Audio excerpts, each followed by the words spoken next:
नमस्कार, मेरा नाम पुनीत है। आप एबीपी अनकट देख रहे हैं। बीजेपी गलत है या कांग्रेस, कांग्रेस सही है या फिर बीजेपी? मेरे पास कोई सर्टिफिकेट नहीं है देने के लिए, क्योंकि मेरे पास बताने के लिए खबर है, आंकड़े हैं।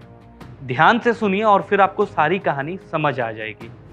हाथरस तो दिख रहा है, लेकिन अगर मैं पूछूं कि क्या निर्भया केस याद है आपको?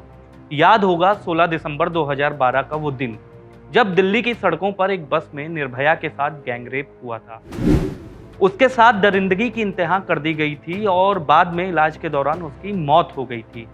तब केंद्र में यूपीए की सरकार थी। अब एक और निर्भया ने दम तोड़ दिया है। इस बार यूपी के हाथरस में गैंगरेप के बाद दरिंदगी हुई है और अब इस वक्त दिल्ली के साथ ही यूपी में भी बीजेपी की ही सरकार है। तब भी निर्भया केस में सरकार बैकफुट पर थी और अब भी हाथरस केस में सरकार बैकफुट पर है। तब 2012 में भी कांग्रेस सरकार अपनी नाकामियों को छुपाने के लिए एक के बाद एक गलतियां करती जा रही थी और अब भी बीजेपी की सरकार अपनी नाकामियों को छुपाने के लिए एक के बाद एक गलती करती जा रही है। लेकिन तब की सरकार और अब की सरकार में एक बड़ा अंतर है। वो क्या है, आज इसी पर बात करेंगे।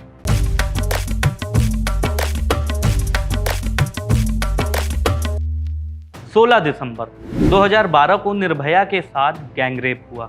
इतनी क्रूरता हुई कि वारदात के 3 दिन बाद 19 दिसंबर तक उसका 5 बार ऑपरेशन किया जा चुका था।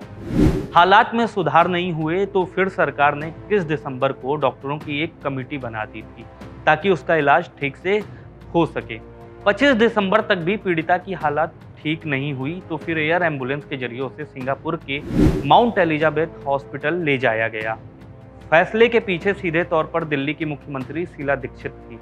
उन्हें इस फैसले के लिए आलोचना भी झेलनी पड़ी, लेकिन पीड़िता को सिंगापुर भेजा गया। इलाज के दौरान 29 दिसंबर की सुबह करीब 4:45 पर उसकी मौत हो गई। 30 दिसंबर को उसकी डेड बॉडी दिल्ली पहुंची और तब उस वक्त एयरपोर्ट पर खुद देश के प्रधानमंत्री मनमोहन सिंह मौजूद थे। कांग्रेस की अध्यक्ष सोनिया गांधी मौजूद थी। इसके अलावा गृह राज्य मंत्री आरपीएन सिंह, पश्चिमी दिल्ली के सांसद महाबल मिश्रा और दिल्ली बीजेपी के अध्यक्ष विजेंद्र गुप्ता भी मौजूद थे। बॉडी को निर्भया की दिल्ली वाले घर ले जाया गया, जहां पूरे विधि विधान के साथ परिवार की मौजूदगी में पीड़िता का अंतिम संस्कार हुआ। इस पूरे मसले पर देश में एक उबाल था, एक गुस्सा था, एक प्रतिशोध की भावना थी, जिसने 21 दिसंबर से आंदोलन की शक्ल ले ली थी। इंडिया गेट से शुरू हुआ ये आंदोलन संसद भवन और राष्ट्रपति भवन तक पहुंच गया। हजारों की संख्या में मौजूद प्रदर्शनकारियों को रोकने के लिए दिल्ली पुलिस के साथ ही रैपिड एक्शन फोर्स के जवान तैनात कर दिए गए। लाठीचार्ज हुआ, वाटर कैनन बरसाए गए, लेकिन आंदोलन दिल्ली से आगे बढ़ते हुए पूरे देश में फैल गया। जगह जगह पर प्रदर्शन होने लगे।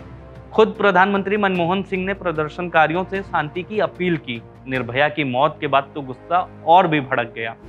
सख्त कानून की मांग होने लगी और फिर एक इंटरव्यू के दौरान शीला दीक्षित ने खुद माना कि दिल्ली अब रेप कैपिटल हो गई है और उनकी हिम्मत नहीं है कि वो पीड़िता के परिवार से मिल सकें।